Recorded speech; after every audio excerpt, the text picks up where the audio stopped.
Hadirin jamaah majelis yang dirahmati Allah Subhanahu wa taala. Kita tidak pernah terlepas badan kita atau tubuh kita daripada mengkonsumsi beras atau nasi. Itu hal yang seakan-akan hal yang wajib untuk kita konsumsi dalam sehari-hari karena berisi banyak karbohidrat. Karena tubuh kita tentu membutuhkan karbohidrat dan kalori di dalam tubuh itu sendiri.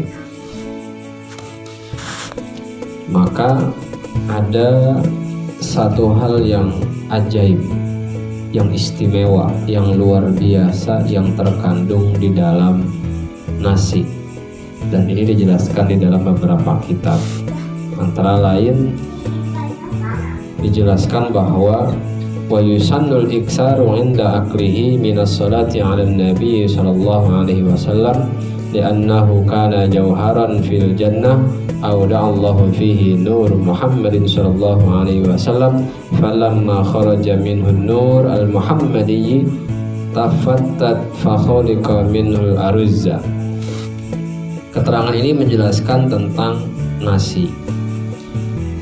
Disunahkan memperbanyak membaca sholawat kepada Nabi Muhammad SAW ketika memakan nasi, karena nasi itu adalah mutiara surga yang Allah titipkan atau letakkan di dalamnya nur Nabiuna Muhammad SAW.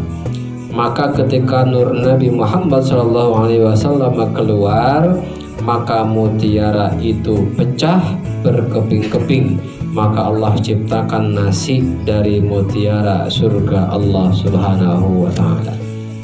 Jadi istimewa nasi itu. Ternyata Nabi itu mengandung nur daripada Sayyiduna Muhammad sallallahu alaihi wasallam. Allah dulu menciptakan sebuah mutiara atau mutiara di surga dari nurnya Muhammad sallallahu alaihi wasallam. Ketika nurnya Muhammad keluar, maka otomatis mutiara tadi pun pecah berkeping-keping. Dan ternyata dari pecahan mutiara tadi Allah jadikan nasi. Maka ketika kita mau makan nasi, disunahkan memperbanyak membaca sholawat Nabi. Jadi ini asal muasalnya. Kenapa disunahkan baca sholawat Nabi ketika mau makan nasi? Ternyata nasi tercipta dari nurnya Muhammad Sallallahu Alaihi Wasallam. Ini mulianya nasi. Jadi kalau ada nurnya Muhammad Sallallahu Alaihi Wasallam tidak hanya di mana-mana, tidak hanya di nasi. Siapapun yang terdapat nurnya Rasulullah Sallallahu Alaihi Wasallam maka akan menjadi mulia. Akan menjadi mulia. Kita jadi manusia ada nurnya Muhammad Sallallahu Alaihi Wasallam, tapi tidak sebesar keturunan Rasulullah. Maka kita pun akan menjadi mulia di hadapan orang. Bahwa memang manusia itu makhluk yang paling mulia di antara makhluk Allah yang lainnya. Bahkan di dalam keterangan yang lain, wa fil barakah anin Nabi sallallahu alaihi wasallam annahu qala kulu ar-ruzza fa innahu barakatun. Dalam kitab Al-Barakah dari Nabi Muhammad SAW bersabda, makanlah kalian akan nasi karena sesungguhnya nasi itu adalah barokah. Makan nasi barokah. Jadi alhamdulillah kita nih makan nasi, bahkan itu menjadi kebutuhan pokok kita. Pagi sarapannya kita ya nasi, macam-macam, ada yang nasi uduk, ada yang nasi goreng, ada yang nasi biasa, apa nasi aja. Siang makan siangnya juga nasi, sore atau malam makannya juga nasi. Ini alhamdulillah. Dan ternyata di dalam nasi itu luar biasa berkah, ada keberkahan yang tersimpan di dalam nasi. Maka jangan lupa kalau mau makan minimal baca basmalah, baca doa mau makan, tambahin baca sholawat. Allahumma sholli ala sayyidina Muhammad wa ala ali sayyidina Muhammad. Udah makan, maka akan tambah keberkahan daripada ketika kita ingin makan nasi itu sendiri. Bahkan Sayyidina Ali bin Abi Thalib pun berkata, An Ali bin Abi Thalib karramallahu wajha, inna kulla man tabahul ardu fihi dawaun wa da'un illa ar-ruzza fa innahu shifaun la da'un fi. Sayyidina Ali berkata, sesungguhnya setiap sesuatu yang tumbuh di bumi itu mengandung obat dan penyakit kecuali nasi. Bahwa sesungguhnya nasi mengandung obat dan tidak ada penyakit di dalam nasi. Tuh. Semua tumbuh-tumbuhan itu mengandung obat dan penyakit, tapi cuma ada satu yang tidak. Di dalamnya tidak ada penyakit kecuali cuma obat. Apa? Ternyata kata Sayyidina Ali, nasi itu hanya mengandung sebagai obat, bukan penyakit. Loh, katanya kalau orang yang banyak makan nasi putih punya penyakit tertentu, jangan, katanya pusing. Ya, karena ada penyakit bawaan. Tapi kalau orangnya sehat, tambah sehat.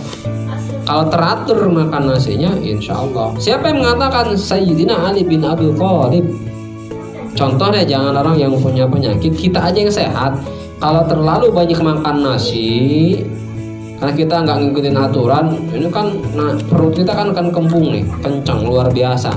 Ada pegas, sakit, begitu tuh. Kita yang sehat aja seperti itu ya, maka jangan terlalu berlebihan sebetulnya. Tapi kalau misalnya ngabisin punya anak, ya daripada mubazir gitu ya.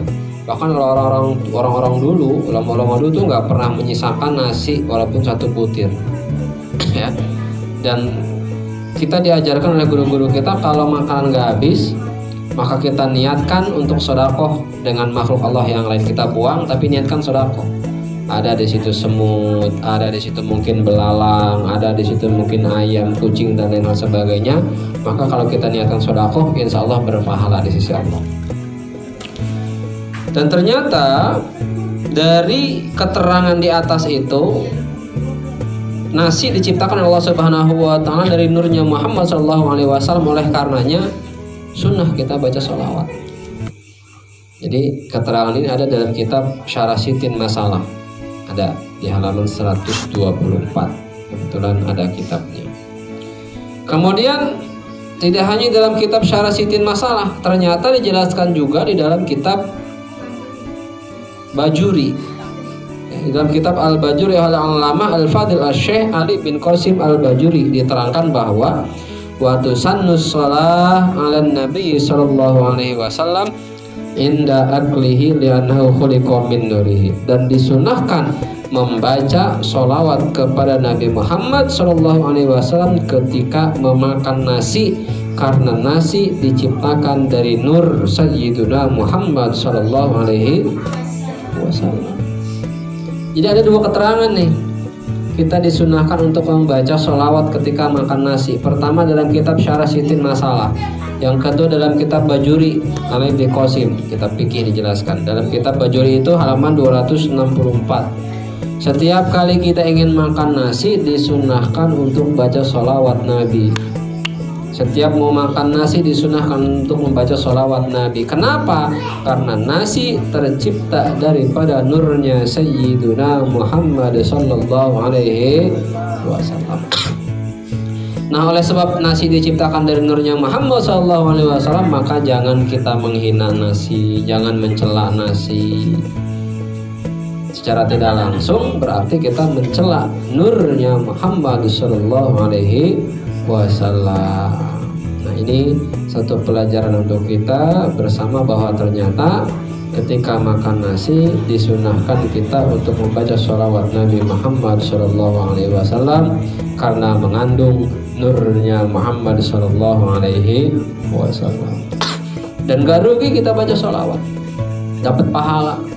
Gak rugi kita baca doa ketika mau makan, dapat pahala, diberikan balasan pahala oleh Allah Subhanahu wa Ta'ala. Nah, mudah-mudahan ini menjadi satu amal ibadah untuk kita. Setiap kali kita makan nasi, jangan sampai lupa selain baca basmalah, baca doa mau makan, juga kita baca sholawat kepada baginda Sayyiduna Muhammad Sallallahu Alaihi Wasallam agar terus-menerus menjadi berkah, indah, dan mendapatkan ridho daripada Allah Subhanahu wa Ta'ala. Alhamdulillah, itu saja ta'lim kita pada malam hari ini. Mudah-mudahan